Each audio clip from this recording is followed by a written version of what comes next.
welcome to the brothers. Is that us? That's us. Brothers from another mother. I'm your host, Yvonne.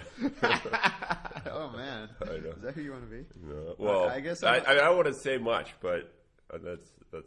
Well, I'll be Alexi then. How about that? Yeah. So I think at one point in Dostoyevsky's life, he was thinking about having Yvonne be the protagonist. And there's an open question. I don't want to give too much away. Listen, you're going to say that about 20 times. I know. So you'll have to get used to that. Probably just this podcast. But there's an open question about whether or not he is the protagonist, or even what a protagonist is. Yeah. But very interesting. Yeah. I mean, so here's what I think. Here's how I think we need to start this thing. Let's talk a little bit about Dostoyevsky, why we're interested in him. Let's talk about this book and why we're interested in it. And I'd like to talk a little bit about the front matter, actually, of the text that's included here, which is surprisingly brief. Yeah, there's a lot of pages of this book. Let's not add more by huge preface. I think that was the idea. So maybe we should start with Dostoyevsky himself. I don't know what got me interested in.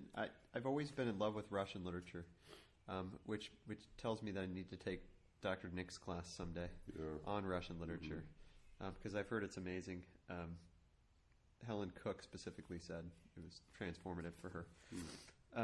But he has always been just a very interesting writer to me, and I think I really got deeply interested in him, though, just a couple of years ago, reading about Dostoyevsky in the Delubak class that I taught. Yeah. Because his drama of atheist humanism, which is all about these modern philosophers, about communism, about the transformation of the world into the modern world, and how sort of differently man sees himself. Mm-hmm. But then his third section is on.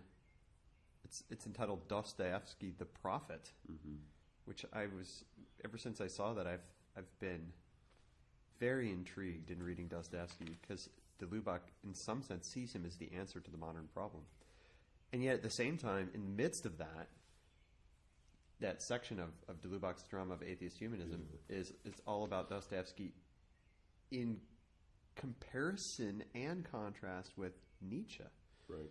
Which is just, I think, an amazing look at sort of the situation that we find ourselves in the West today. Yeah, and for me, I haven't read a ton of Dostoyevsky, although I've read this particular book a ton of times. So it's kind of odd. I've read a bunch of short stories, a few of his novels. A lot of them I don't remember very well. I think you read something when you're younger and you don't quite understand the meaning. You might get the broad narrative, but you don't quite get the meaning. It's almost like scripture, maybe. Yeah. Where you I kind of know what Jesus does here and what he says here and there, but you don't quite understand the significance of why he's... And that's kind of what Jesus told his apostles, too. you won't really quite know until the Son of Man is raised up. Yeah, and then even then you have to ponder it in your heart, right? In a sort of Marian ecclesial sense, right? Before you even start to. Yeah, but I for specifically one of the things Dostoyevsky came to the light for me when I was reading a bunch of kind of modern existentialists. And I mean, obviously knew of him, and I even read some of his stuff before this. But a lot of modern atheist existentialists praised him. They thought he was an incredible author, incredible philosopher. Including Nietzsche. Including Nietzsche. Nietzsche, greatly admired him, at least early on, I think. I believe I read later that when he found out he was a Christian, he thought his works were kind of gross. Yeah. But at least early on, they were incredible. And I thought it was interesting, and I still do upon reading it for the third or fourth time, that the same book could be one of the favorites of a devout Christian as well as a devout atheist. Uh-huh. There's something remarkable about being able to write a book that speaks to both people about precisely the question whether God exists, whether there's morality, what's the meaning of life. Mm-hmm. The exact same work addressing those questions can be one of the favorites of an atheist as well as a Christian, which I think is astounding that can be. Yeah. Well, probably in some sense a sign of a great book. Yeah. Would be And actually, some people debate whether or not this is a triumph of Christianity or a triumph of atheism. Yeah. Some people wonder whether or not parts of this are actually an appraisal of atheism or theism, and it's unclear. I think his works are. I mean, they're wrestling with the question of what belief is in some sense, sort of like in a Gabriel Marcel sense, as we've talked about. But I see that kind of thing happening, especially I'm thinking of The Idiot, which seems to really ask that question in a much more, maybe not much more. It's been a long time since I read this book, this one particularly, Brothers K, but it seems to bring it out in a very clear light. Right. This idea of what is belief and what does it mean to believe, especially in Christ, which I think is it's beyond the generic question of theism versus atheism. It's really the David Bentley Hart question: Christ or nothing. Right. So I find I actually was first introduced to Dostoyevsky. I'm remembering now in high school.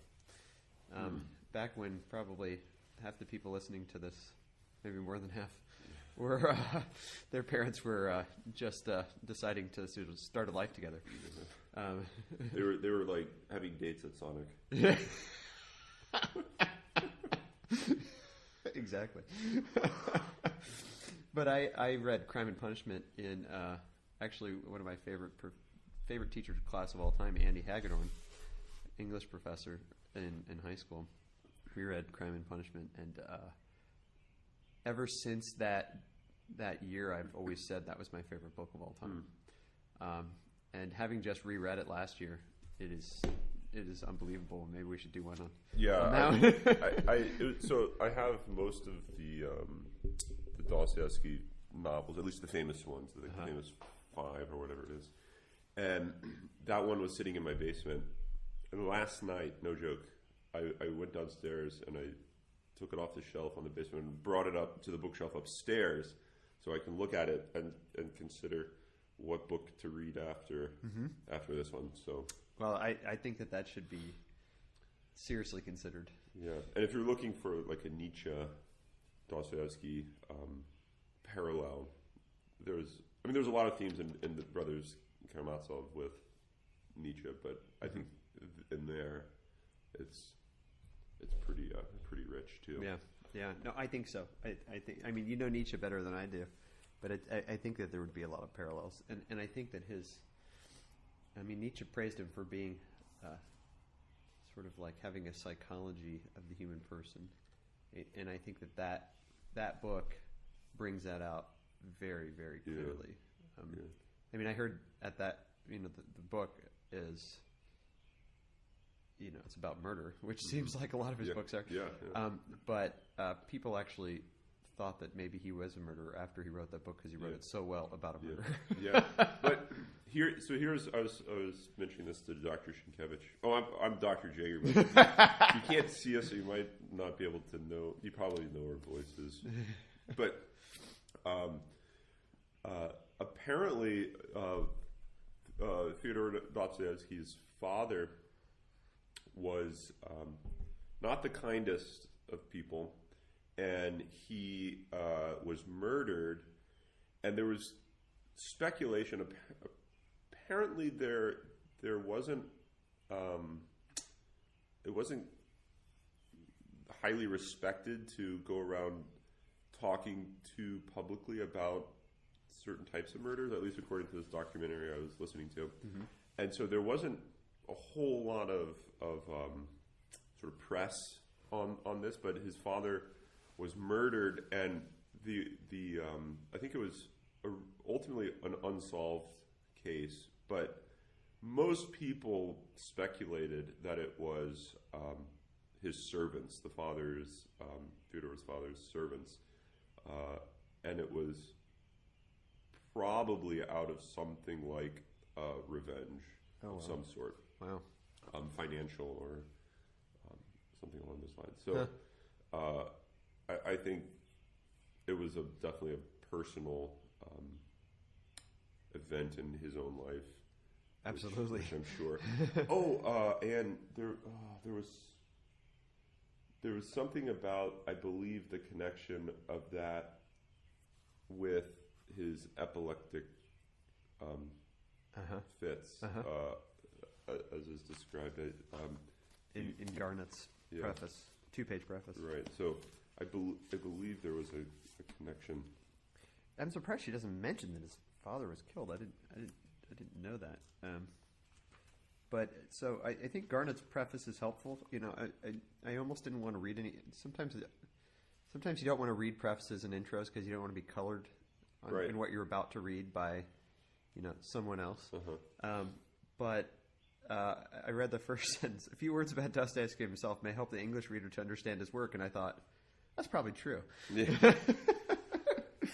And I knew something, but I'd never seen it in sort of a systematic format like this, even though it's only 2 pages. Right. But I thought it was very helpful as I was, knowing some of his books already and some of his short stories, and reading about, first of all, his little group of young men who read Fourier and Proudhon, Proudhon, or however you pronounce that. Yeah. De Lubac has a book on him, which makes me again interested in that.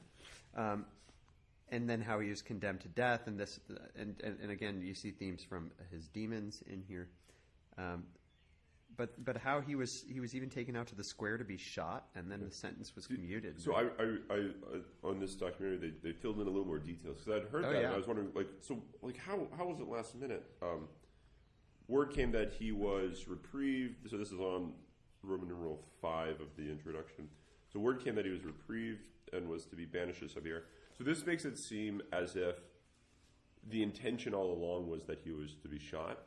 Mm-hmm. Apparently what it was is they took a bunch of young revolutionaries and they gave him a death sentence. And so they went through the whole charade of execution, the jail cell and everything, and they brought him out to the firing squad, and they masked them. They gave the orders. The firing squad, loaded, raised their rifles, and the story has it that it was as theatrical as possible, even to the point of someone writing up. But apparently, it was sort of in the cards all along. The whole design was to basically scare the hell out of them. I was wondering that. So that they would give up. So it's the best thing to execution. But in what novel is it? There's a novel, one of his novels in the documentary. They read this excerpt of it where he's referring to. Oh, wait, is it demons? Where he is one of the main character's friends is talking about how he was almost executed, but he goes through this 2-page long summary of what was happening to this one character. But you can kind of read in the lines. But time stops, and he sort of is reflecting on the value and point of life. And Yeah. so I think that is the beginning of his prison time in Siberia. Yeah, because he ends up going for 4 years, right? It's tragic, but what better way to ask the most important questions in life than to basically stand before the end of it. The footbridge of life and death there. Yeah, and so, I thought that Garnett's preface here, where she says, the intense suffering of this experience left a lasting stamp on his mind. And then, of course, the intense suffering of his servitude in Siberia, and they said that he was also in a disciplinary battalion after that. So it was 4 years in Siberia, and then more years after that. Yeah. In a sense, serving as a convict. All based in this group of guys that just read books. Yeah, this is like the story of Russia in many ways, but it's also the story of just the control of sort of the modern state on its people, and its sort of loss of the understanding of human dignity, which I think is a huge question for him, right? On this idea of what does it mean to be human in the midst of human sort of degradation, a human caused degradation. Yeah, and what does it mean to have a belief in, say, the end of human life or the good, the human good? It's not something that perhaps you can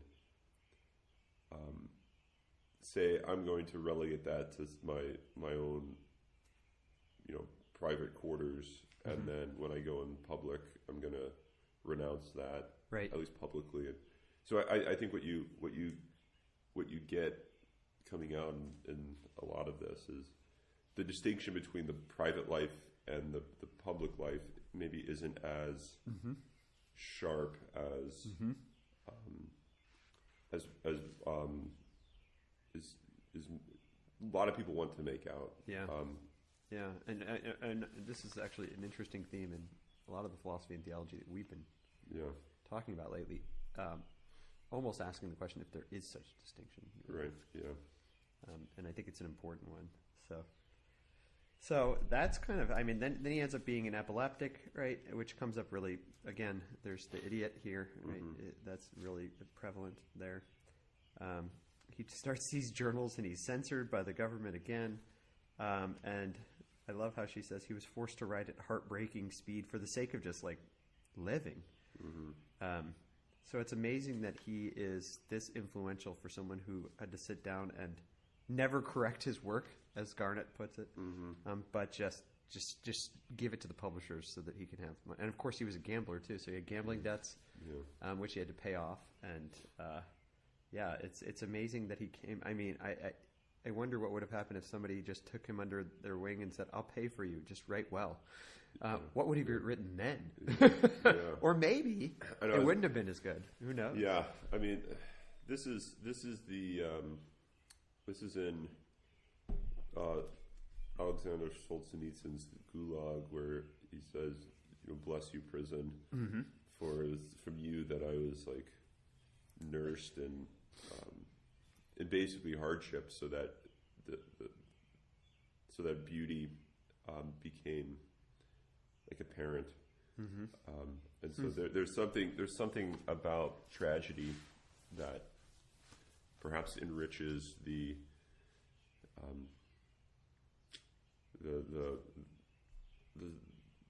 strength of one's desire, and that gets manifested in writing, and maybe in his character. The characters are all. It seems to me in Dostoyevsky, one of his big questions, besides stuff we've been talking about, is suffering as how does suffering God and human dignity all fit together? Right. And in a sense, maybe fit together is a stupid way of putting it. There's something about suffering that is a good, right?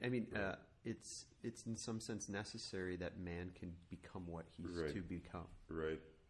For Dostoyevsky. So it's not just sort of this like result of sin, and the world would have been better without it. It's almost like, I don't know. We're going to ask these questions, things as we move forward, but it's almost like, what would it mean to be human without a world like this? Right. Yeah. And I think some of the questions he's asking are going to lead one into thinking, maybe the whole way I'm thinking about the problem of evil is wrong-headed or problematic. Yeah. Right? So you tend to think, here's how I understand evil, and therefore here's what I'm looking for as a response, or as a way of coping with it, or as a way of trying to see it in a certain way. But maybe it's the whole way that evil is framed or evil is conceived of that is mistaken. And I think he's trying to toy out a completely different way of viewing evil. So sometimes it's this book, at least some of the central books, are seen as a response to the problem of evil. But a lot of people find them so confusing, and they don't understand, how is this a response to the problem of evil? But that's because they're thinking of it as if he's trying to answer the problem, but he's really not trying to answer the problem. He's saying, well, we'll say what he's saying later. Yeah, when we get to maybe it, he's getting to the question of like, how does the metaphysics of being account for evil, rather than saying, let's talk about how we can answer evil, but instead asking the question of, how is being bound up? Yeah. I mean, I don't know. Yeah. This sounds really scandalous already. Yeah. But I mean, what is this podcast for but scandalous thinking? I know. Oh. Now all the gloves are off because it's summer. That's right. We can do whatever we want.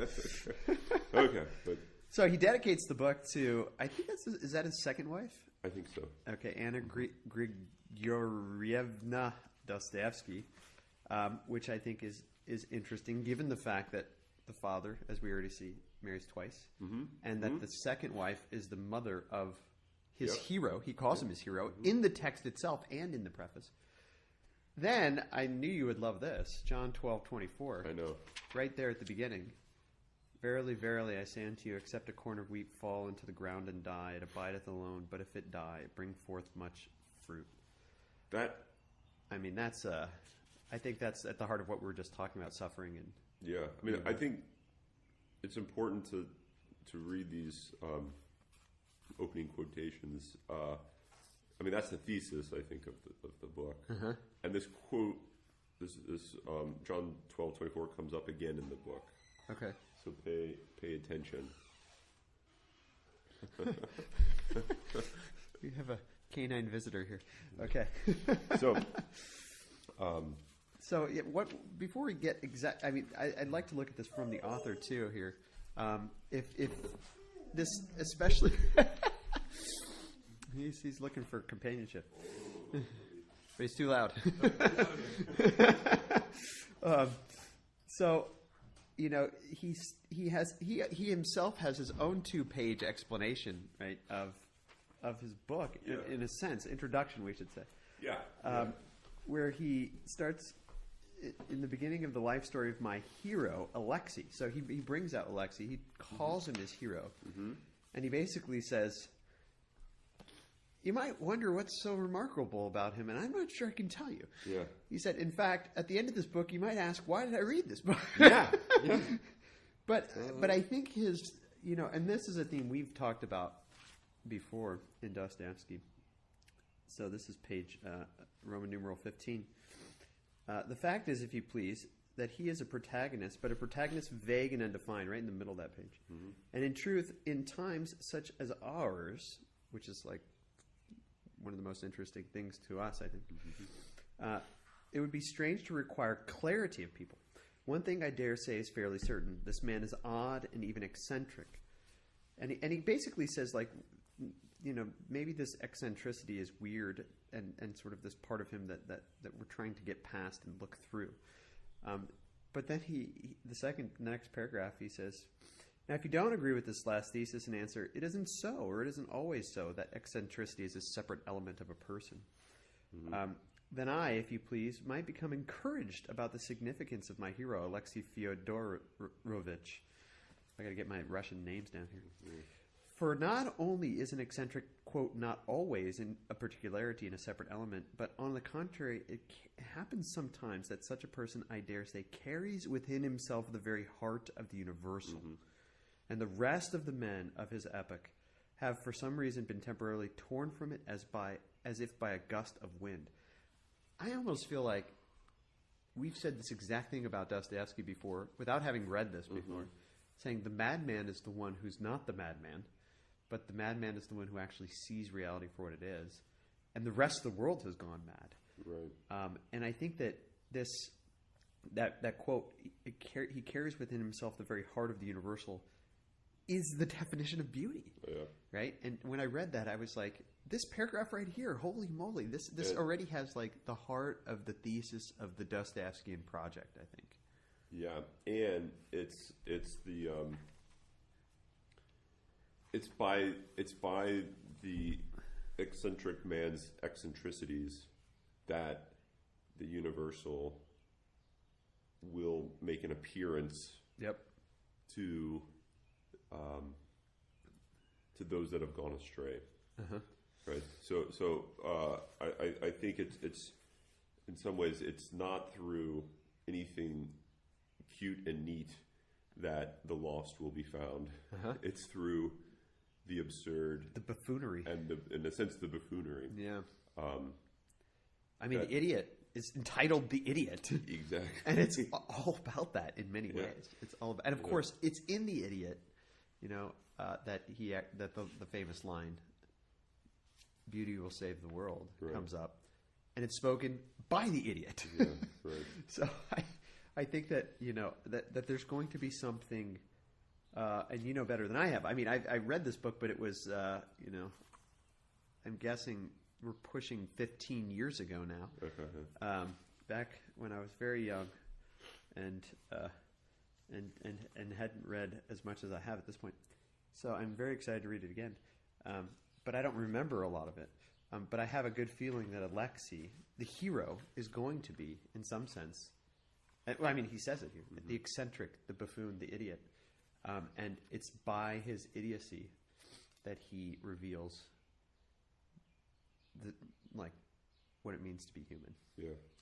So, yeah, very interesting. So let's get into book one. Jump into book one. Yeah, let's do book one. So today we read for our little podcasting purposes here, we read up to page 32, book one, which is in a sense the introduction of the family, and then a little introduction of the elder tradition.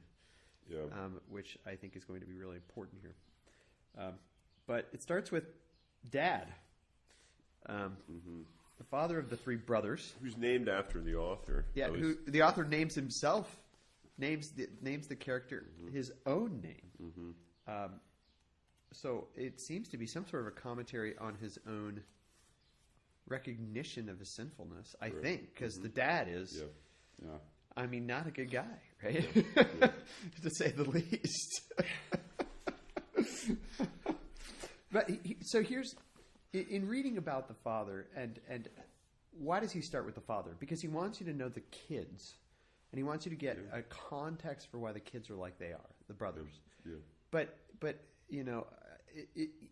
I saw this already as begging the question, and probably he's doing this on purpose, right? And you kind of have to do this. Because he tells you about the dad and the problems that the dad has, so that then you can start to understand Dmitri and Ivan and Alexei. Because in some sense, they come forth from the father, right? Yes, that sounds very Trinitarian. Yeah. They come forth from the father. They are formed by him, whether or not he's in their life or not in their life. Like his very abandonment is formation. Yeah, right? yeah. And of course, he is in their life because they all go back to him. Right? Yeah. That's what happens. That's what's happening here. Yeah. But the question that I was asking myself is, well, how did he get like this? Exactly. Right? And so, there's no mention of Grandpa, whoever Grandpa is, right?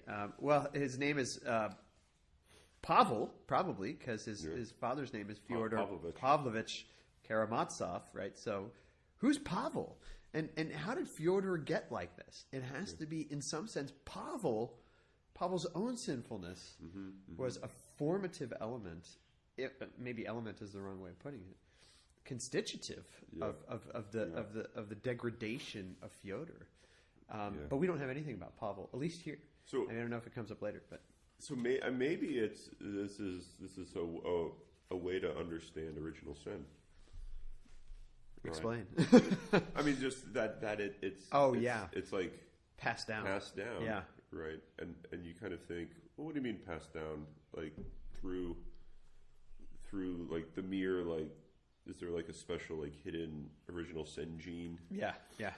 But I think what you have here is it's not like original sin's this magical stuff. Right. Rather, what original sin is what you see occurring throughout these 900 pages. Right. Right. And then it's only through grace that one can live in a way that runs against their upbringing. And in a sense, everyone is conceived and educated by sinners. Yeah. I mean, and so there's really this, and the interesting thing about this is I didn't think about it this way until we were just talking about this, which is why we have these conversations. But if we take into account this sort of Trinitarian ontology of personhood, and this sort of perichoretic constitutive understanding of the person as being made up and abiding in others, then original sin doesn't become this magic gene that my individual self now has, but instead my own constitution by those around me is itself going to be a degraded one because they're degraded. Right. I mean, I love my dad and mom. Right? I feel like I'm dissing them now, but I'm like, this is just what it means to be living in a fallen world, and therefore, of course, I'm going to be messed up because they're messed up. But of course, they're going to be messed up because their parents are messed up, and it's in a sense. No, in a real way, it's impossible to escape from this in a merely natural way, right? The supernatural, something above you needs to come in and, in a sense, elevate you beyond your own constitution, above your nature. Yeah, right? Because, I mean, in some ways, if you try to do this, you're like, if you try to say, no, I'm not going to let my upbringing be the sort of the cause or a cause of who I am and what I am, then I think what you're doing is you're being something like atheistic, right? You're saying, I'm not letting my origin be definitive of who I am. Yeah. Which is just the death of God. Right? So I think there's this. That's not good. Because what you're doing is you're saying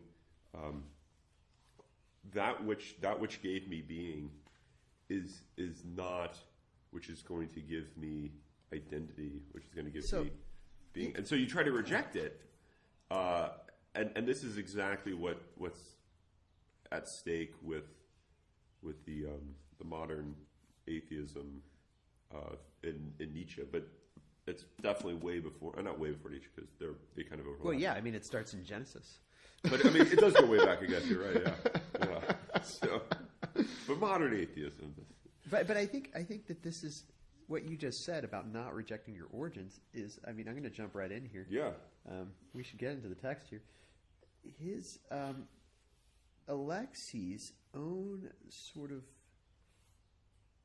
not reaction, how he lives with his father. So he goes back, right? He has this idea, I'm going to go join this monastery, right? And it's almost like this unformed idea. Again, there's buffoonery happening. Yeah. Like, what, you're going to join a monastery? You haven't really thought about it? Yeah.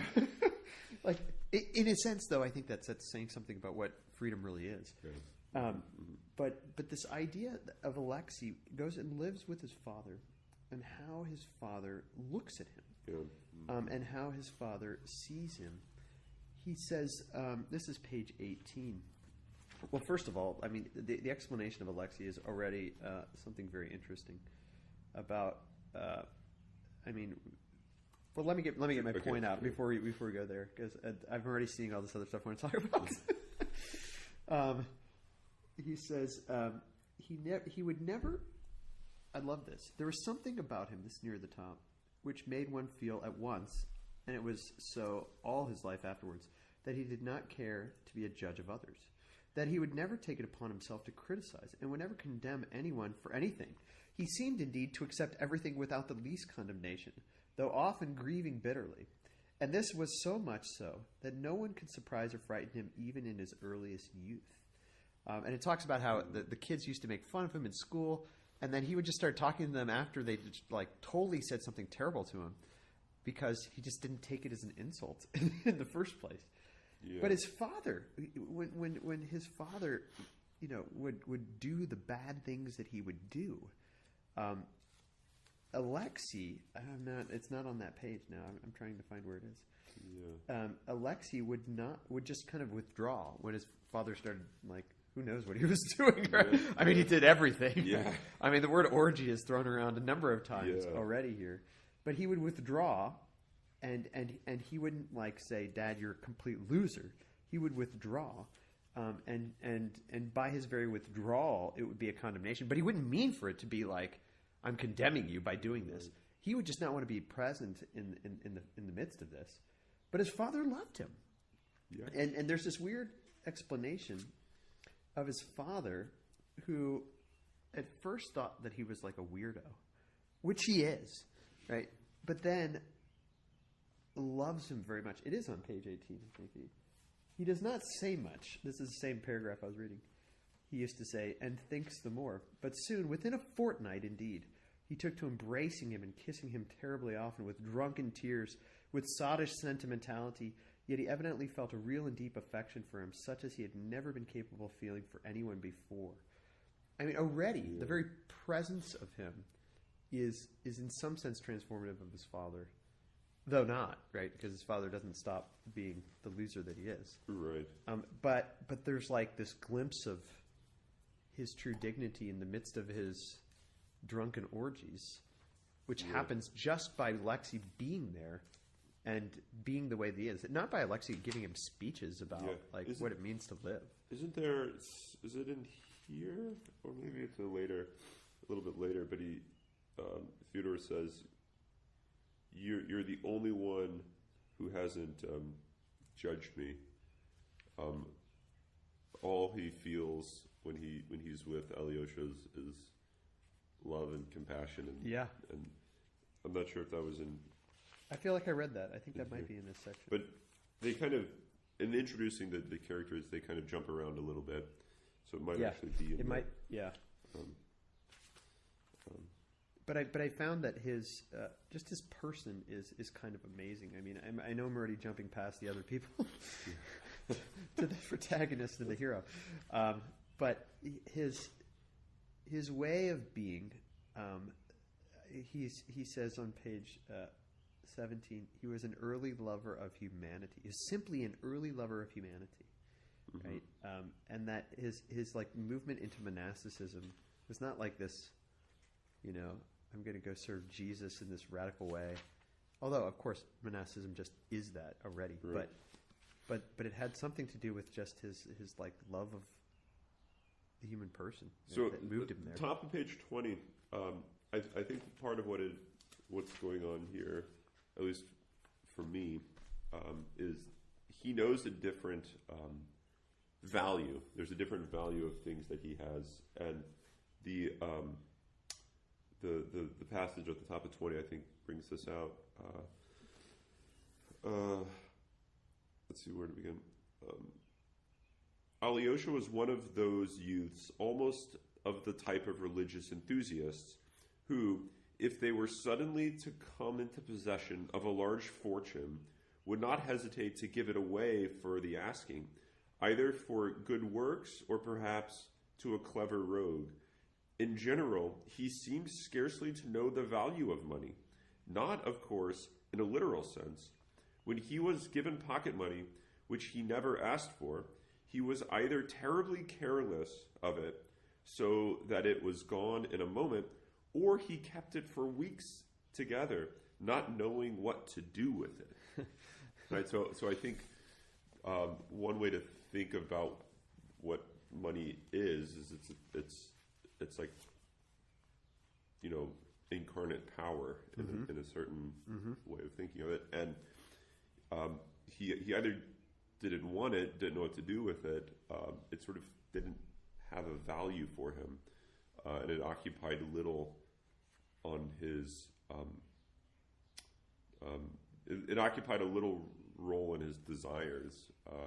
So I think you're getting this picture of this guy who is thinking differently about the world, right? And then the question is, why is he thinking this way about the world? Yeah, and it's because of his upbringing. And you think, but his father was a buffoon. His father, no one not in the good way. No, yeah, not in the good way, buffoon, but just not an idiot in the good way, but a loser. A loser, yeah. Right. And so, like, how could someone like that give rise to someone like Alyosha? Yeah. And I think it's because of the other part of his upbringing, which his mother. Yeah. And I think this is super important. A little side note: Plato. Of course, Plato's coming up on the first.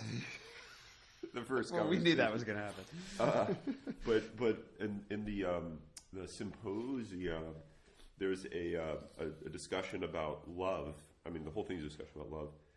But there's a little story given about love is the child of these two gods. One's the god of fullness, and the other's the god of emptiness. One's like this, like, sort of individual who's sort of completely reckless and drunk, and the other's kind of the like the exact opposite. And they happen to have a child. And the child is love. Yeah. Right? And so I think what you have, even going back to Plato, is sort of the coming together of these two opposites is the way to, like, understand the life of a lover. It's someone who's not all one way or all the other way, but someone who kind of lives with a foot in both camps. And I think to see in all of Dostoyevsky's characters that I don't know, the being pulled, the St. Paul tension is certainly clear. So this is even in Alyosha, this is going to come up. Although it's his mother, which is the dominant figure in most of his life. Even though she dies when he's like 4 or 5. Yeah, 4, I think. Yeah. And but at many points, pay attention to the times when people say, the characters, the brothers say, "I am a Karamazov," right? They constantly are talking about how they too are a Karamazov. You too, Alyosha, are a Karamazov. It comes up many times. So I think it's important to note. But you get, on the one hand, Fyodor, and on the other hand, is Adelaida? Is that the second mother? Second wife. No, the second wife is Sofia Ivanovna. Okay. Adelaida is the first one. And so I mean, I know you want to go to page 17.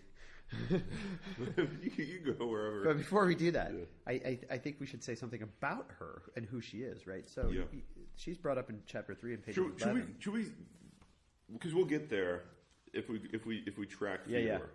Yeah. So should we quickly run through Fyodor? Yeah. And the death of his first wife. Yeah. And then so look at the very first page, which this is 5. So it's like the first paragraph. He was Fyodor, that is, was he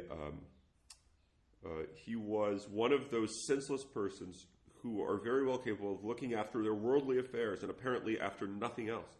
So in some ways, he's the exact opposite of Alyosha. Yeah, yeah. Right? All this guy thinks about is money, yeah, his estate, right?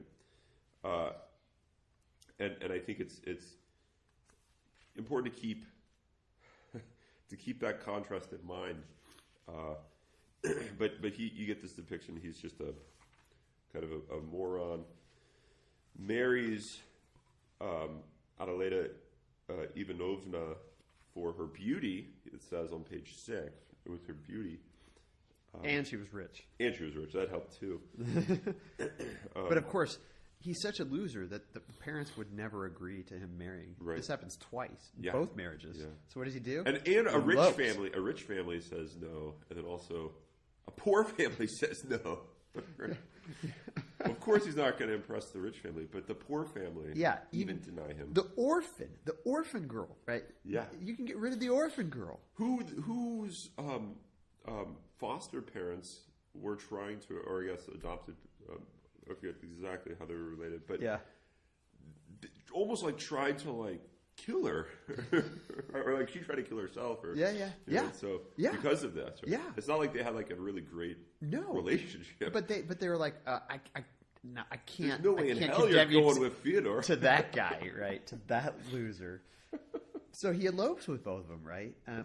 But really, it's his sensuality that moves him to do this, right? And in a weird way, I'm already jumping to the second wife, but in a weird way, how he says it was her innocence that, like, as he says at the top of page 12, what allured him was the remarkable beauty of the innocent girl, above all her innocent appearance. Yeah. And he says those innocent eyes slit my soul up like a razor. Yeah. There's something twisted about this. I mean, he is like the antithesis of innocence, and he just wants to ravage innocence. Yeah, he wants to possess it. Yeah, and possess it, and in a sense, destroy it by his own guilt. And this is book 2.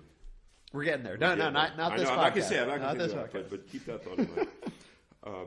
But he so he marries Adelaida, and of course, she is not happy from the get-go with this. Yeah, because he starts the drunken orgies. Yeah, in the house. His marriage is always just like, it has nothing to do with any sort of faithfulness whatsoever. It's just like, oh, well, this is the person that, I go to when we talk about, I don't know. I don't know what it is. Yeah. But it doesn't stop whatsoever drunken orgies. No.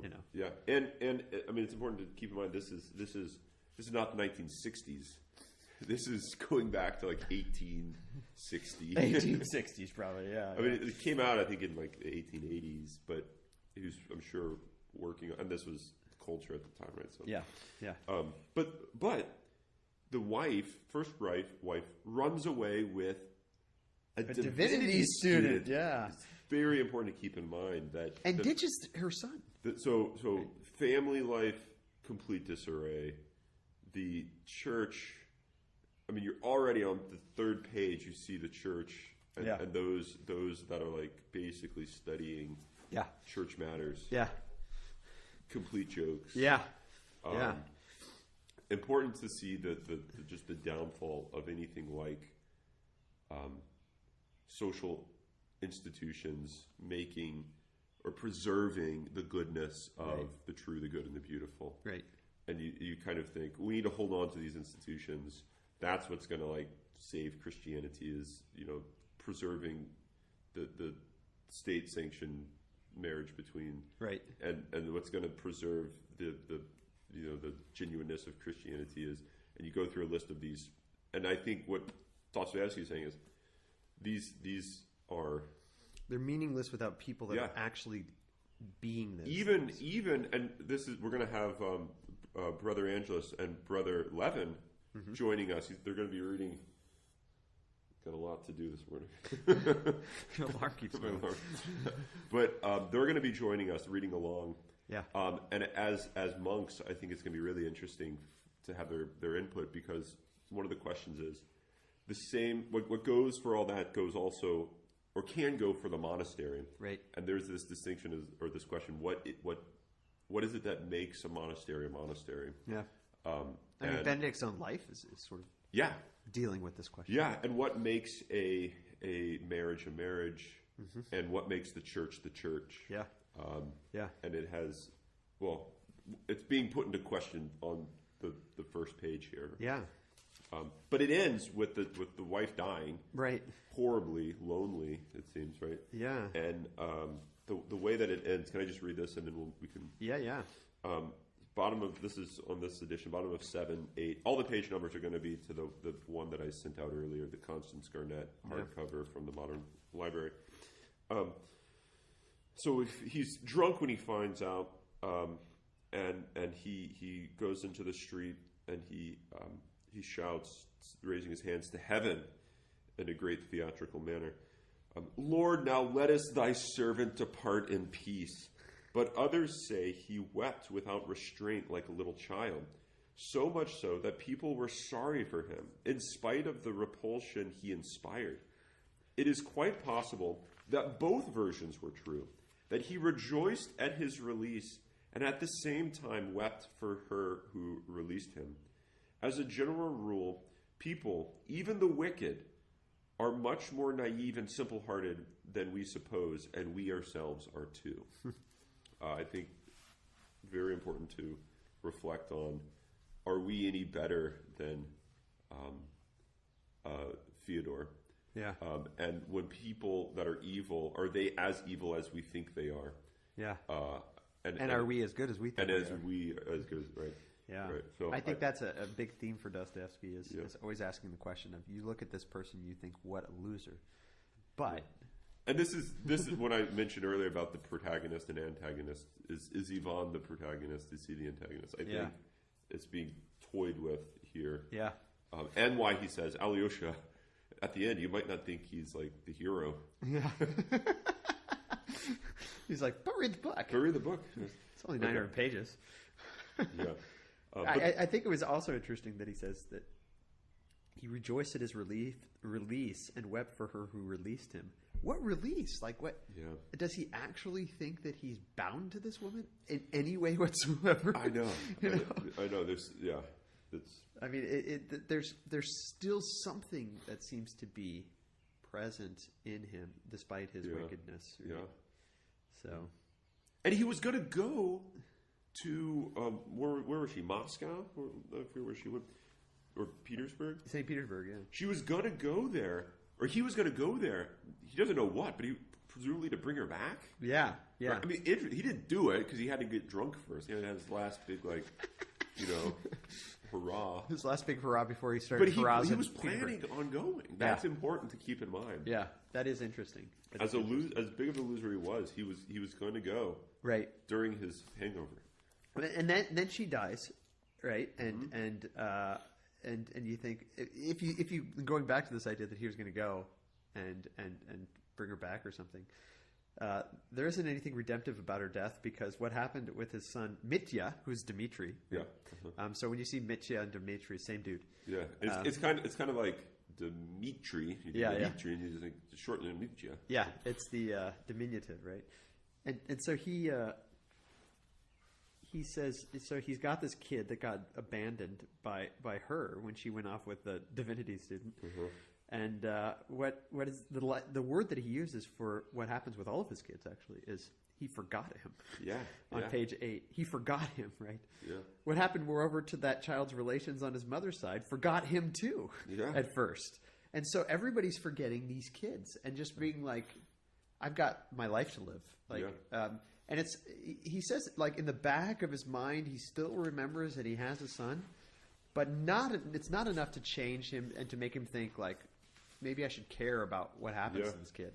Yeah. And if it isn't for Grigory, who is this awesome servant, basically saving, bringing up these boys, like this old, probably unmarried, you know. Well, we find out more about him. He's married. Oh, he is? Okay. Yeah, he's married. Okay, I won't say much about his life. Okay, but this older servant who is serving this guy who probably he knows and thinks is a loser, raises his kids basically, right? And does what he can, and yet in a very servant role, like when the grandmother, the grandmother, the foster grandmother, comes. Yeah. He just like gives him up. Yeah, because she slaps him. Yeah, and he says, "God will reward you for for your for what you do for these boys. Yeah, but that's the second marriage, right? So the first marriage, right? What happens is Pyotr, who is the cousin of Mitya's mother, comes and takes him, takes Dmitri, right? But then kind of forgets about him too. Bottom of page 9. It came to pass, settling permanently in Paris, he too forgot the child. Yeah. And it's because he was too worried about changing the world. He had the revolution to almost fight. That was his great claim to fame his whole life, is that he almost fought. And on the top there, page 9. Oh, is that what it says? Yeah. That's terrible. Yeah. The Great Paris Revolution in February 1848, hinting that he himself had almost taken part in the fighting in the barricades. I had almost done it. That's right. Yeah, I remember reading that. He comes up later, though. He becomes an important guy. Pyotr is important for at least for the next 150 pages, which is nothing. But it's interesting. So he's the cousin of Mitya's mother, right? Yeah. So this is the first wife, right? And he gets there. He sort of he goes and he tells Fyodor he's going to take care of this kid, and Fyodor's like, okay, but then he doesn't. He leaves her in charge of one of his cousins who isn't even named. Then she dies, right? And he passes into the care of one of her married daughters. He's just getting thrown around. Yeah. I mean, I feel like this is like the modern foster system going on here, and completely forgotten by everybody, right? And so Dmitri, I think his life as from the beginning is this mess, and I think a big theme in this, I think, is going to be he doesn't forget that his life was a mess from the beginning and that nobody cared about him. Yeah. Right. And the way the book 2 or chapter 2, starts, page 8, you can easily imagine what a father such a man could be, and how he would bring up his children. Yeah. Or not bring up his children. Yeah. But I think by not bringing up his children is like the way. That's his way of bringing up his children. Right. Which is important to recognize that is still the origin. Yeah. Right? By fathering a child, there's no, I'm not going to raise this child. Yeah. Even if you forget the child and say, I'm not going to raise it, that is the raising. Right. And that's the worst. Which is interesting because all, church documents always talk about procreation, but they never talk about procreation of children without saying procreation and education of children. It's basically one thing. Yeah. Right. It's procreation is education. I mean, it's like the Trinity. It's not like, the Father begot the Son. There he is, and then he's done, and then. But it's in some ways the life, if you put it this way, of the Son is at the same time coincident with the beginning. Right. Of him, right? Right. So the quote procreative act of the Father is also the subsisting act of the right. I mean, still being distinct, but but nonetheless, they're all ever present. And being the relation, right? And that's exactly what the creed means by eternally begotten by the Father. Yeah. Right? This eternal begetting is, and therefore it's a revelation of what begetting is in a human way. Yeah, and then when he grows up, right, he finds that he didn't receive something from his father. Dmitri goes back to his father, because he didn't receive something. And now, it's money, but I think that might just be merely symbolic of. And then Fyodor says. Basically, I don't have anything to give you, or I gave it all to you. Get the hell out of here. Yeah. And yet Dmitri still feels that he's been wronged, and in a sense he has been. So I think this is the relation of the father to the son here is deliberate, in like both at the level of humans, but I think it's also this broader question about the relation of the creator to the creature, or the father to the son. Yeah, I wasn't thinking about that at that point, but it's very interesting. And Fyodor himself says, basically, you have a vague and exaggerated idea of your property. Yeah. But there's this implication that Dostoyevsky's giving here that he's purposely acting that way so that he can keep it. Right. Yeah. Uh-huh. Right. So it's not just that like he came back and he was like, you didn't give me something, but like no, he really didn't give him something.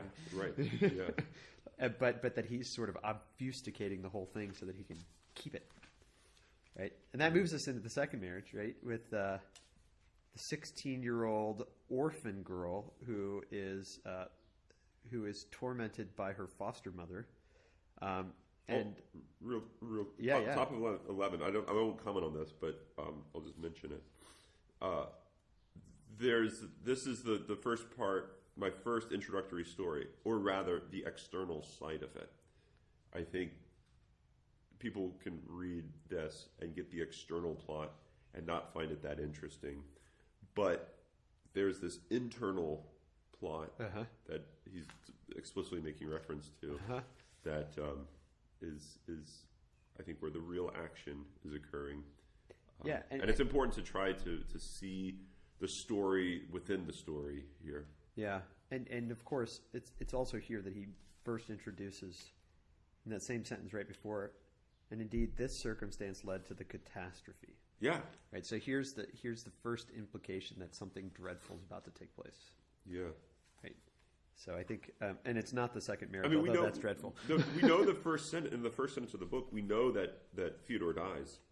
He says, Alexei Fyodorovich Karamazov was the third son of Fyodor Pavlovich Karamazov, landowner, well-known district, still remembered among us owing to his gloomy and tragic death. Well, I guess we don't know that necessarily that was murdered, but if you read the blurb on Amazon, then you know.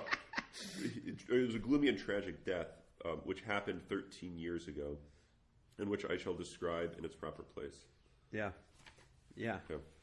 So, but there's a link with the son here and the catastrophe, right? And the visiting of Mitya saying you didn't give me something, and him saying, "Shut up, right? Get out of here." So this leads us to the second marriage, right? Okay, so 16-year-old orphan girl. In fact, he calls her the orphan girl. Elopes with him. Because, I mean, who knows why? It doesn't really explain why she does it. It explains why he does it. Yeah, because of her innocent eyes, slitting his soul up like a razor. Yeah. And he elopes with her, and from the beginning, I mean, just the horribleness of this marriage, right? It says that he sort of like draws her in, gets her to marry him, and immediately turns on her, right? He did not stand on ceremony with her. He had received no dowry from her, right? And had, so to speak, taken her from the halter. He did not stand on ceremony with her. This is 12. Making her feel that she had wronged him, he took advantage of her phenomenal meekness and submissiveness to trample on the elementary decencies of marriage. Right? So what I picture is he woos her in a deceitful way, saying that he loves her, but really it's just this lustful desire for possession. Then when he has her, because she's so meek and submissive, probably having to do with her own upbringing, being an orphan, right? Yeah, I mean, that right. I think there's something important about that. Then he says, "You've wronged me because you're this poor, worthless orphan girl that I'm now stuck with." And then he just immediately, I mean, the next sentence, right? He gathered loose women into his house and carried on the orgies of debauchery in his wife's presence. Yeah. But what else would you expect from Fyodor, right? But I think there's this recognition from the get-go. It's really about possession, right? And it has nothing to do with marriage. Yeah. But Grigory becomes her friend, right? And has a great love for her. Yeah. Top of 12, it was also the second wife's beauty and innocence. He mentions beauty there too. What allured him was the remarkable beauty, but not beauty in the depth. No, right? Because he can't see that. Although there's hope, right? I mean, actually, no. Remarkable beauty of the innocent girl. So I mean, I think part of the innocence is a part of that, right? Yeah. So maybe there is like, and this is one of the questions of beauty is, can you become so blinded to beauty that you can't see it? And it seems like Dostoyevsky is already making commentary. There's always hope. Yeah. There's always some sort of sight of something beyond, right? Yeah. And then bottom of 12 or middle, 2/3 of the way down, talking about Ivan and Alexei. When the mother died, when she died, little Alexei was in his 4th year, and strange as it seems, I know that he remembered his mother all his life, like a dream, of course. At her death, almost exactly the same thing happened to the 2 little boys as to their elder brother, Mitya. They were completely forgotten and abandoned by their father. Yeah. Right. But yet he remembers his mother his whole life. That's right. That comes up again. And I think it's also interesting, going back to this idea of madness, idiocy, buffoonery. What's the name that Fyodor gives to his second wife after her death when Alexei comes back? The crazy woman. Crazy woman. The crazy woman. He doesn't even refer to her by name. He calls her the crazy woman, right? And I think that is itself a sign of already going back to the author's note, right? Dostoevsky's own note about eccentricity and oddness. Right. And what is it that makes you think she's crazy? Like, what do we get? What evidence we get? I think it's in that discussion of holding. Yeah, this is 17. Yeah, really important. Can we go to that? Yeah. This is the memory of his mother. Yeah. So I'll just read a lot of this. So this is chapter 4.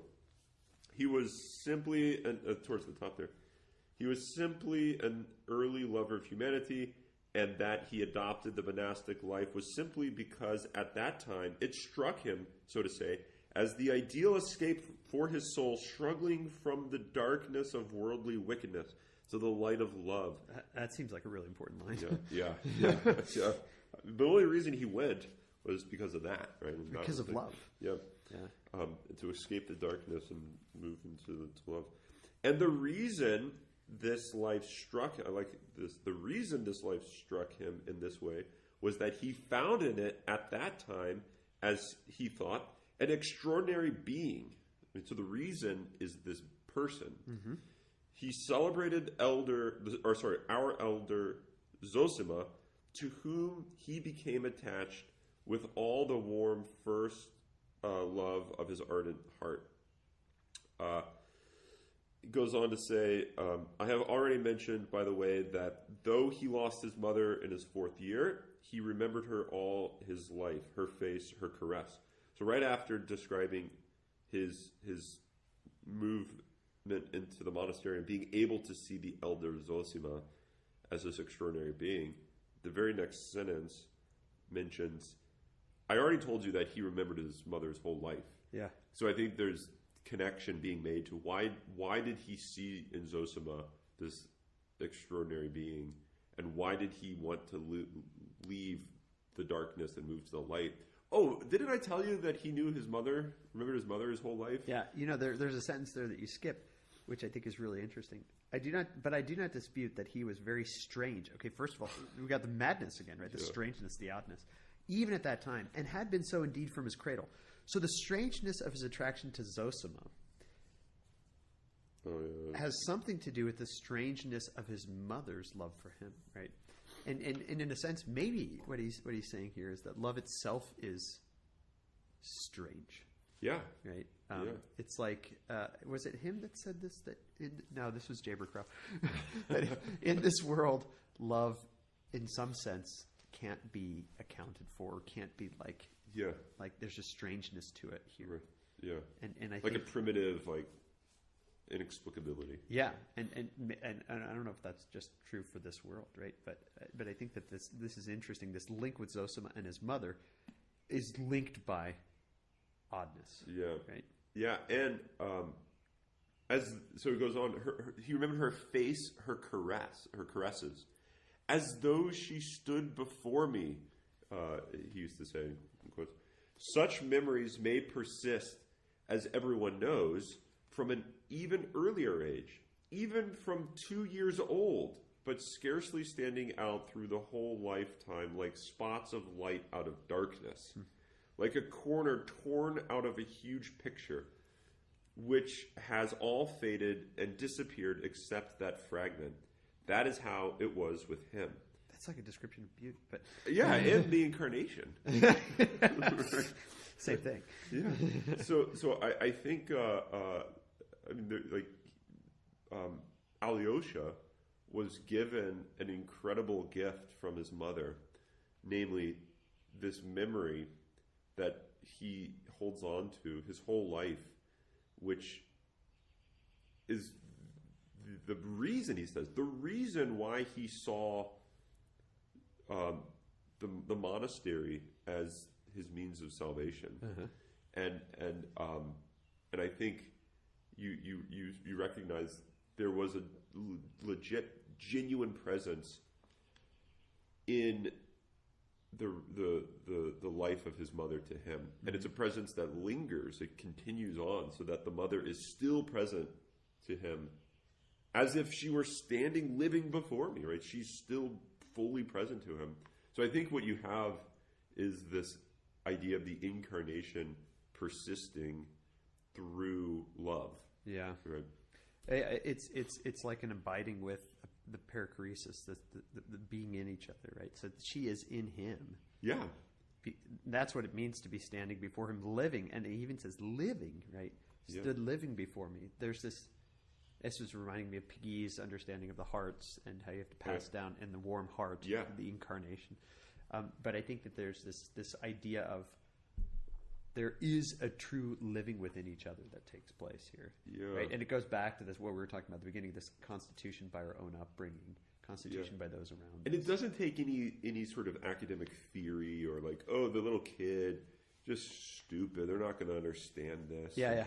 And I think what you realize is,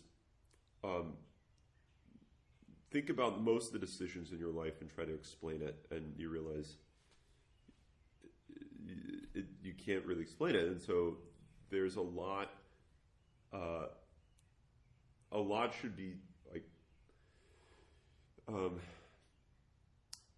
given to the notion of like a primitive justifier. Yeah. And I think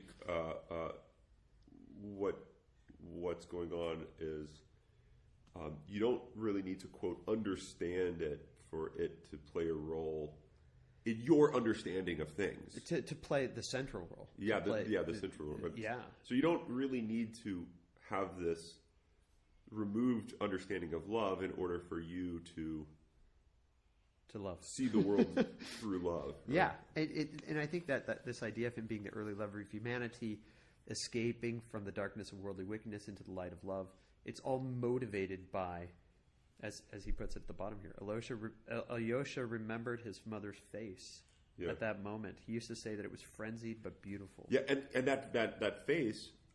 So here's what he remembered: that one still summer evening, open windows, slanting rays of setting sun. He recalled it most vividly of all. The rays, the sun, was what he recalled. I think Plato. Yeah, in a corner of the room, the holy image goes on. She was on her knees before the image, sobbing hysterically, cries, moans, snatched him up, goes on, squeezing him close till it hurt, and praying for him to the Mother of God, holding him out in both arms to the image, as though to put him under the mother's protection. And suddenly a nurse comes in, and terror thinks that he's like, or that she's nuts. Like, you're going to like hurt this child. What are you doing? That's what he remembers. So he remembers her craziness, her frenzy, her but frenzy, but beautiful.